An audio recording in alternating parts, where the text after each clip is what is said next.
Hi guys, welcome back to the channel the coders TV. तो आज की video में हम लोग बात करने वाले हैं हाइबरनेट कास्केडिंग के बारे में। तो हाइबरनेट कास्केडिंग क्या होती है, ये एक बहुत ही इंपॉर्टेंट टॉपिक होता है, ठीक है। और ये हमारे जब हम लोग डेटा सेव करते हैं या फिर डेटा फेच करते हैं उससे रिलेटेड ये हाइबरनेट जो है कास्केडिंग टॉपिक है। तो हाइबरनेट कास्केडिंग क्या है? Cascading is a feature in Hibernate which is an object relational mapping tool used in Java to map Java classes and database tables. ठीक है, ये तो हमें पता ही है कि हाइबरनेट एक ORM टूल है जिसके थ्रू अपनी जावा क्लास को डेटाबेस में मैप करते हैं। Cascading refers to the ability to automatically propagate the state of an entity. तो यहाँ पर देखो, ये इंपॉर्टेंट चीज़ है समझने वाली। हाइबरनेट क्या है? एक ऐसी चीज़ है जो कि ऑटोमेटिकली प्रोपोगेट करती है एंटिटी की स्टेट को। That is the instance of the mapped class across association between entities.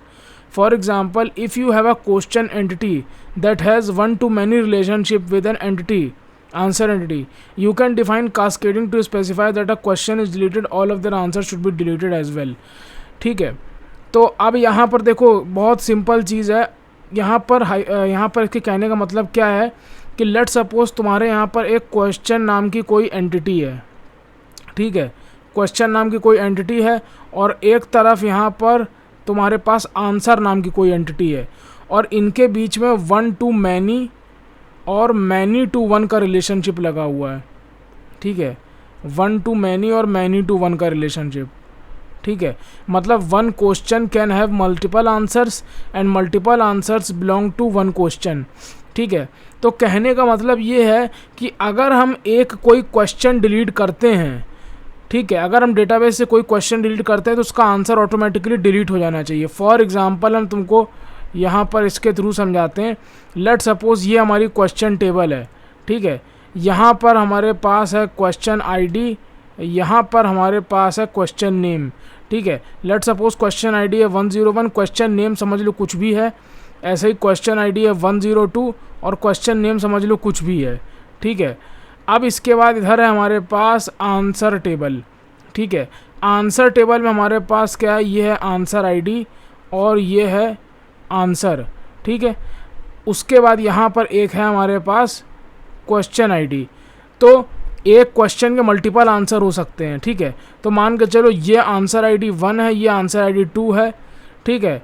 और ये आंसर जो है तुम्हारे क्वेश्चन 1 का, ये भी एक आंसर हो सकता है, और क्वेश्चन 101 का ये भी एक आंसर हो सकता है। मतलब one question can have multiple answer, ठीक है। उसी तरीके से ये समझ लो आंसर 3 है, इसका क्वेश्चन है 102, ये आंसर 4 है, इसका क्वेश्चन है 102, ठीक है। मतलब समझ गए? अब मतलब ये जो आंसर 1 और आंसर 2 हैं, ये दोनों एक ही क्वेश्चन से बिलोंग करते हैं, मतलब एक क्वेश्चन के मल्टीपल आंसर, ठीक है। तो कहने का मतलब ये है कि कल को अगर हम कोई क्वेश्चन डिलीट करते हैं मान लो डेटाबेस टेबल से, तो इस क्वेश्चन से रिलेटेड इसके जितने भी आंसर होंगे आंसर टेबल में वो भी डिलीट हो जाएंगे। मतलब ये जो 101 हमने डिलीट किया क्वेश्चन, तो ये 101 किसका, ये 101 क्वेश्चन आईडी जो है, इसके कितने आंसर्स हैं? एक तो ये है, मतलब ये रो ऑटोमेटिक डिलीट हो जानी चाहिए और ये भी रो ऑटोमेटिक डिलीट हो जानी चाहिए। इसी को बोलते हैं कास्केडिंग, समझे? मतलब पेरेंट से चाइल्ड के बीच में रिलेशन जो हो वो मैप्ड होना चाहिए, ठीक है। अगर यहाँ पर क्वेश्चन क्लास थी हमारी, ठीक है, हमारी क्लास यहाँ पर जो थी वो क्वेश्चन क्लास थी, और क्वेश्चन क्लास के अंदर हमारे पास एक ऐसे वेरिएबल होता है प्राइवेट आंसर, ठीक है। तो अगर क्वेश्चन हमने डिलीट किया तो इसके अंदर का रखा आंसर भी डिलीट हो जाना चाहिए, ठीक है। अभी हम लोग कोडिंग में सब कुछ समझेंगे, लेकिन इतनी पिक्चर पहले क्लियर हो जानी चाहिए कि अगर लेट सपोज क्वेश्चन टेबल में से हमने कोई क्वेश्चन डिलीट किया तो इस क्वेश्चन से जितने भी आंसर्स बिलोंग करते हैं वो सारे आंसर टेबल में वो भी ऑटोमेटिक डिलीट हो जाएंगे, ठीक है। अब इसी तरीके से यहाँ पर कास्केडिंग कई 6 तरीके की टोटल होती है। ये कास्केड टाइप डॉट ऑल, ठीक है, इस तरीके से प्रॉपर्टी होती है जो हम लोग लगाते हैं। ये देखो कास्केड टाइप डॉट ऑल। इसके बाद है cascade type dot persist, cascade type dot merge, remove, refresh, detach और रेप्लिकेट और सेव अपडेट, ठीक है। ऑल का मतलब सिंपल सा ये होता है कि जितने भी ये हैं, जैसे कि persist, merge, remove, refresh, detach, replicate, save update, ये जितने भी हैं इन सबको लगा देना। ऑल मतलब सिंपल शब्दों में, ठीक है। तो अभी तुमको हम सबसे पहले एक चीज़ एग्जांपल के उससे टर्म्स में समझाते हैं, तब तुम लोगों को समझ में आएगा। लेट सपोज ये कास्केडिंग हमारा एग्जांपल है। यहाँ पर सबसे पहले हमारे पास एक क्वेश्चन टेबल है, लेट सपोज, ठीक है। सबसे पहले हम डेटाबेस से जो है क्वेश्चन टेबल और आंसर टेबल को डिलीट कर देते हैं, ठीक है। तो ये हमारा डेटाबेस है। अब इसके अंदर से हम सबसे पहले तो क्वेश्चन टेबल और आंसर टेबल डिलीट कर देते हैं। तो ये है तुम्हारी आंसर टेबल, ठीक है, और ये है तुम्हारी क्वेश्चन टेबल। तो इनको पहले हमने डिलीट कर दिया है, ठीक है। अब ये यहाँ पर टेबल्स नहीं है। अब इसके बाद देखो हम यहाँ क्या कह रहे हैं, ये क्वेश्चन टेबल है। क्वेश्चन टेबल में क्या लगा है, एंटिटी लगा है। उसके बाद क्वेश्चन टेबल के पास आईडी है और क्वेश्चन है। अब इस क्वेश्चंस के मल्टीपल आंसर होंगे, ठीक है। तो उसके लिए हमने लिस्ट ले रखी है।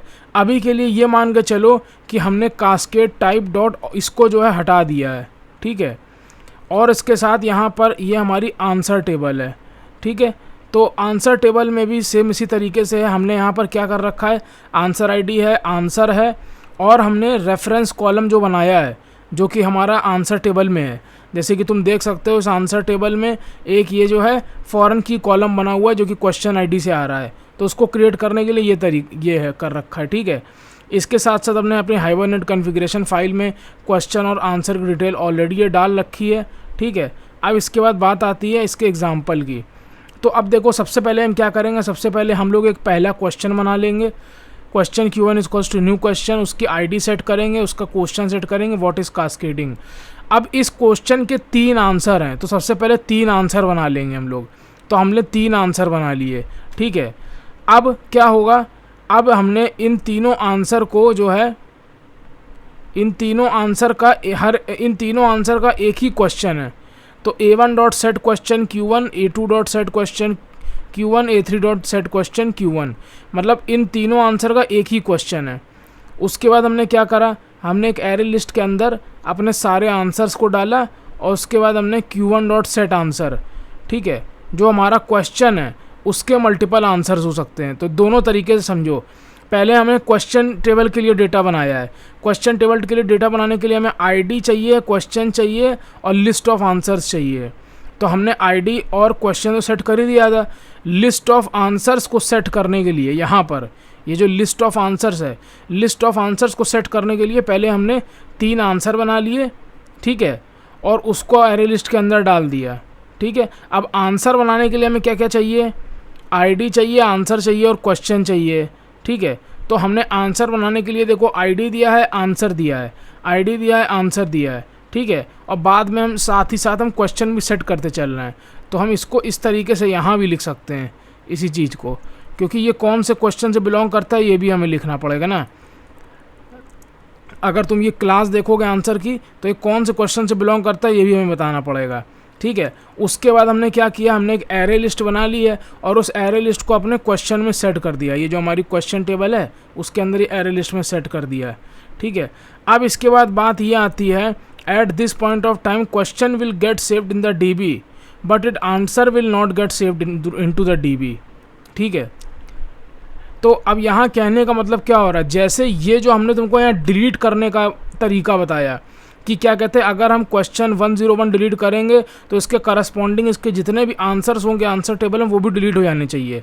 उसी तरीके से सेव के केस में भी है, समझ रहे हो। जैसे कि मान लो ये तुम्हारी क्वेश्चन टेबल है, ठीक है, ये तुम्हारी क्वेश्चन टेबल है। लेट सपोज चलो हम इसी टेबल में बता देते हैं, ठीक है। ये सब चीज़ें हटाओ, पहले इसी टेबल में बता देते हैं। लेट सपोज कल को कोई बंदा है जो कि तुम्हारे नया कोई रिकॉर्ड सेव करता है, ठीक है। उसने मान लो एक क्वेश्चन का ऑब्जेक्ट प्रिपेयर किया और एक आंसर का ऑब्जेक्ट प्रिपेयर किया, ठीक है। उसने क्वेश्चन सेव करा, उसने क्या करा, क्वेश्चन सेव करा। जैसे कि यहाँ पर तुम देख सकते हो सेशन डॉट सेव क्वेश्चन। तो क्वेश्चन तो उसका सेव हो गया, लेकिन उस क्वेश्चन के करस्पॉन्डिंग जो हमने 2 आंसर सेव करने थे या 3 आंसर सेव करने थे, जो भी करने थे, जितने भी आंसर सेव करने थे वो ऑटोमेटिकली सेव नहीं हुए, हमको मैनुअली सेव करना पड़ेगा। तो यहाँ पर यही लिखा है, अभी तुम देख सकते हो कि हमने सेशन डॉट सेव क्वेश्चन 1, जो हमने क्वेश्चन 1 बनाया हुआ था वही खाली सेव होगा, इसके करस्पॉन्डिंग जो आंसर्स हैं वो सेव नहीं होंगे। तो इस पॉइंट पे अगर हम क्या कहते हैं, अभी इसको चलाते हैं तो तुम अभी देखना डेटाबेस में ये क्या हुआ अभी।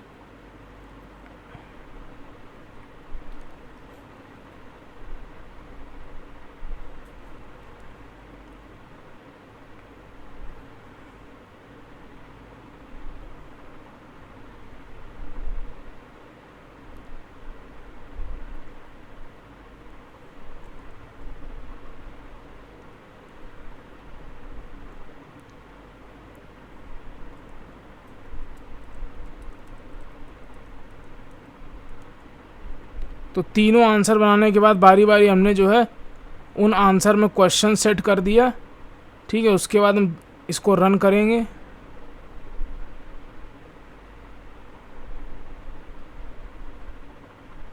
तो एक एरर आ रही है अभी। तो एरर क्या बोल रही है अभी देखते हैं। क्वेश्चन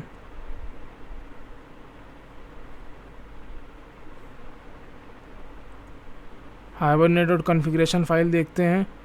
कास्केडिंग के अंदर आंसर और क्वेश्चन टेबल हमारी पड़ी हुई है।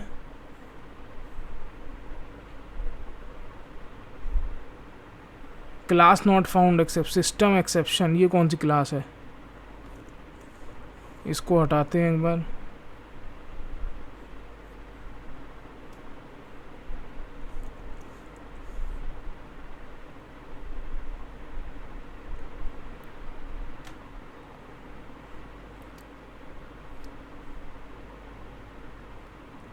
तो भाई कुछ जो है हाइबरनेट कॉन्फ़िगरेशन फाइल में कुछ चीज़ें जो हैं यहाँ पर लिखी हुई थी, जो कि अभी हमने फ़िलहाल के लिए कमेंट कर दी हैं। जैसे कि ये सारी चीज़ें होती हैं जो कि अभी आगे आने वाली वीडियोस में डिस्कस करेंगे, वो इससे रिलेटेड नहीं है। इस वजह से हमारे प्रोग्राम में एरर आ रही थी। तो अभी हमने क्या चीज़ें अभी तक देख ली, हमने देख लिया हमारे पास क्वेश्चन क्लास थी, उसके अंदर एंटिटी एनोटेशन लगा हुआ है, और साथ में जो है यहाँ पर हमारे पास जो है यहाँ पर लिस्ट ऑफ आंसर्स हैं।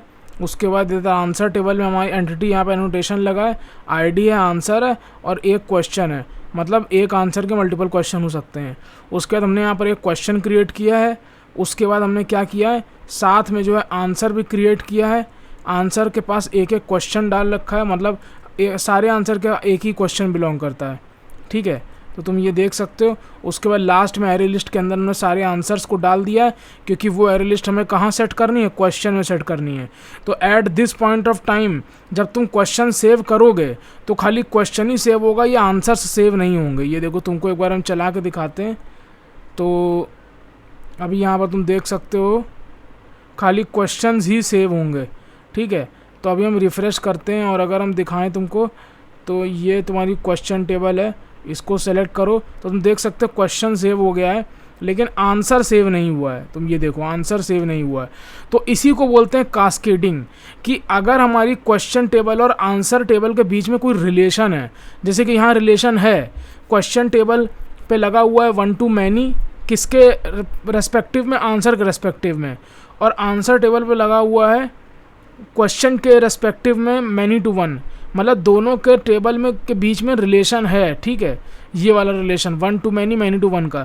तो अगर हम क्वेश्चन सेव करते हैं तो उसके रेस्पेक्टिव में उसके जितने भी आंसर्स होंगे वो भी सेव हो जाने चाहिए, और अगर हम किसी क्वेश्चन को डिलीट करते हैं तो उसके रेस्पेक्टिव में उसके जितने भी आंसर हैं वो डिलीट भी हो जाने चाहिए, ठीक है।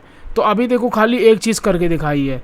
अभी हमने क्या करके दिखाया है कि अगर हम क्वेश्चन खाली सेव कर रहे हैं तो खाली क्वेश्चन ही सेव हो रहा है।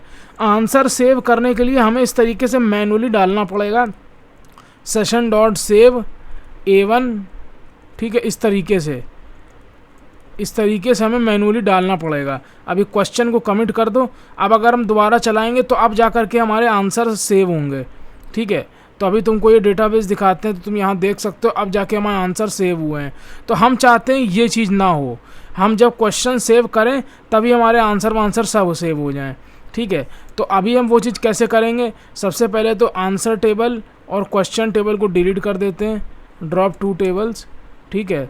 अब उसके बाद यहाँ पर हमें क्या चेंज करना है, क्वेश्चन पे जाके डाल देना है, ये जो है सिंपल से यहाँ डाल देना है cascade equals to cascade type dot all, ठीक है। उसके बाद हम सिंपली इस प्रोग्राम को रन करेंगे, ठीक है। तो तुम देखना जो है क्वेरी तुम्हारी नीचे चलेगी। आंसर और क्वेश्चन दोनों को सेव करने की। ये देखो इंसर्ट इनटू आंसर टेबल चला है ये, और ऊपर चला है इंसर्ट इनटू क्वेश्चन टेबल। ठीक है, 2 क्वेरी चली हैं। तो अभी तुम देख सकते हो क्वेश्चन टेबल के अंदर देखो आंसर्स हैं तुम्हारे, क्वेश्चन टेबल के अंदर क्वेश्चंस हैं तुम्हारे, और आंसर टेबल के अंदर देखो साथ में आंसर भी तुम्हारे आए हुए हैं। ठीक है, एक बार हम फिर से तुम्हें करके दिखाते हैं। ठीक है, देखो अभी तुम्हारे यहाँ पर, अभी तुम्हारे जो है इधर आंसर टेबल कहाँ है, ये तुम्हारी आंसर टेबल है, ये तुम्हारी क्वेश्चन टेबल है। ये दोनों को हमने ड्रॉप कर दिया, इसको भी क्लोज़ कर दिया। अभी अगर हम ये दोबारा रन करते हैं, ठीक है, तो यहाँ रिफ़्रेश करके, एक सेकंड, ये इसको अभी हम दोबारा रन करते हैं। तो अभी तुम देखोगे यहाँ रिफ़्रेश करेंगे तो तुम्हारी आंसर टेबल जो है क्रिएट होगी। ये तुम्हारी आंसर टेबल क्रिएट हो गई, क्वेश्चन टेबल ये क्रिएट हो गई। अब क्वेश्चन टेबल को अभी हम सेलेक्ट करते हैं। लेट सपोज ये हमने क्वेश्चन टेबल को सेलेक्ट करी, तुम देख सकते हो क्वेश्चन भी आ गए, और अगर आंसर टेबल को सेलेक्ट करेंगे तो आंसर भी आ गए। ठीक है, इसको बोलते हैं कास्केड टाइप डॉट ऑल। अब फॉर एग्जाम्पल लेट सपोज हमने यहाँ से कास्केड टाइप डॉट ऑल को हटा दिया। ठीक है, अब इन फ्यूचर अगर हम डिलीट वाला परफॉर्म करके देखना चाहते हैं, लेट सपोज अभी तक यहाँ पर हमने सब सेव वेव करके देख लिया। ठीक है, अब इन फ्यूचर मान लो SSN डॉट डिलीट करते हैं। अगर हम मान लो हमने A1 को डिलीट किया, ठीक है, सॉरी Q1 को डिलीट किया हमने, तो हम चाहते हैं कि अगर हम क्वेश्चन को डिलीट करें, लेट सपोज ये क्वेश्चन डिलीट करें, तो इसके करस्पॉन्डिंग इसके जितने भी आंसर हैं वो भी डिलीट हो जाएं। ठीक है, तो अभी इसको हम चला के देखते हैं। ठीक है, देखते हैं क्या सीन होता है। कैन नॉट डिलीट और अपडेट फॉरेन की कंस्ट्रेंट, तो देखो वही चीज़ बोल रहा है, डिलीट नहीं कर सकता। क्यों? क्योंकि अगर उसने यहाँ से इसको डिलीट कर दिया तो भाई ये 111 कहाँ से आएगा? ये भी तो क्या कहते जो है, इसको तो चाहिए है ना, मतलब क्वेश्चन टेबल से अगर ये रिकॉर्ड हट गया तो ये 111 हम डेटा कहाँ से लेके आएंगे, क्योंकि ये करंटली स्टोर्ड है अभी। तो इस चीज़ से बचने के लिए यहाँ पर हम इसीलिए लगाएंगे कास्केड टाइप डॉट ऑल। बोलेंगे हम कि भैया अगर हम इसको डिलीट करें 111 क्वेश्चन को, आईडी को, तो भैया आंसर टेबल से भी तुम उसके आंसर करस्पॉन्डिंग डिलीट कर दो। ठीक है, अभी हम इसको चलाते हैं अगर फॉर एग्जांपल, तो तुम देखोगे इस बार कोई एरर नहीं आएगी। तो ये देखो पूरा सब क्वेरी वेरी चल गई है। ठीक है, अभी तुम देखोगे अगर क्वेश्चन टेबल तो एम्प्टी है और इसके करस्पॉन्डिंग सारे आंसर भी डिलीट हो गए।